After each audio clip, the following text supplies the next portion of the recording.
Welcome to the Hazelwood Central Winter Sports Parent Meeting. The purpose of this presentation is to make you aware of the risk of injury that may result from participating in high school athletics, to inform you about what we are doing as an athletic department to keep all athletes safe, and what you can do to help minimize injuries. As you know, anytime an individual is physically active, the risk for injury increases. This is true for contact and non-contact sports. Injuries can range from minor to severe and even include death. All coaches are trained in CPR, first aid, AEDs, and concussions.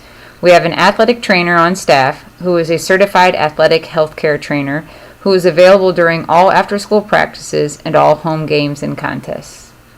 Before participating, every athlete must have a current sports physical. This must be administered by a registered physician.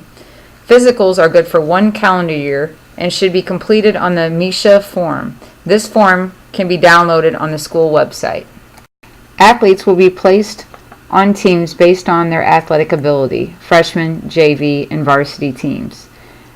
Available sports in the winter season are boys and girls basketball, wrestling, cheerleading, and girls swimming.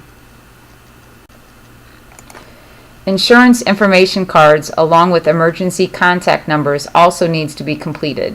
The coaches will be responsible for having that information with them at all times in case of an emergency. All athletes must have proof of insurance. This insurance should include basic athletic coverage. No matter the sport, athletes need to wear proper sporting equipment. If an athlete uses stabilizing straps or braces, they need to be worn for every practice, pre-game walkthrough, and contest. No jewelry should be worn.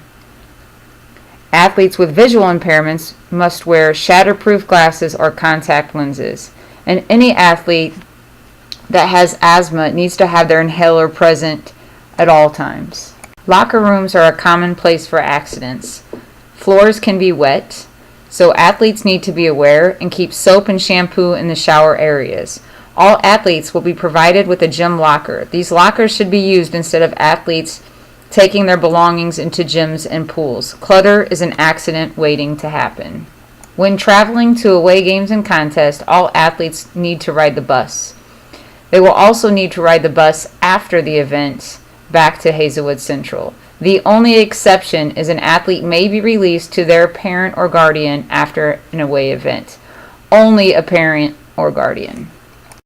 One of the most common injuries is dehydration, and this can have severe health consequences, yet it's very preventable. Athletes should eat a well-balanced diet and drink 4 to 6 glasses of water per day. Water will also be available at practices and games. Athletes have a higher risk when they purposefully dehydrate themselves to make weight. Many injuries are a result of horseplay and play fighting. Athletes need to follow all school rules. Play fighting and horsing around will not be tolerated. Concussions are a growing concern.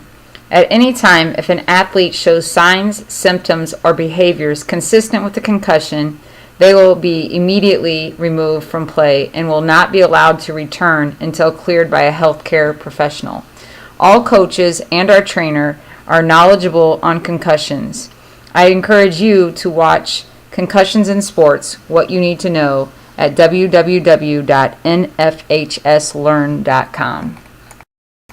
Another time that injuries happen are when athletes are unsupervised.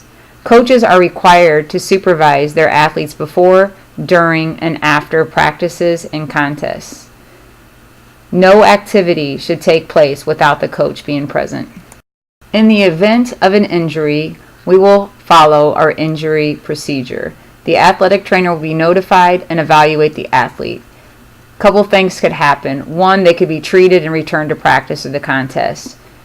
2, they could be transported to the training room for further evaluation.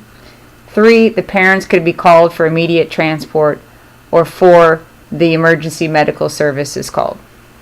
Every athlete and their parent or guardian will be required to sign a sports-specific cautionary statement that will go into more detail about common injuries, hazards, and expectations before they're allowed to participate. At this time, we are going to break up into sport-specific groups. Girls basketball is going to room A126, boys basketball G101, swimming F106, wrestling E105, and cheerleading room C214. Our goal is for our student athletes to compete at a high level, to learn, and to have fun. We all can play a role in reducing injuries. If at any time you have questions, concerns, or suggestions, please don't hesitate to call or email.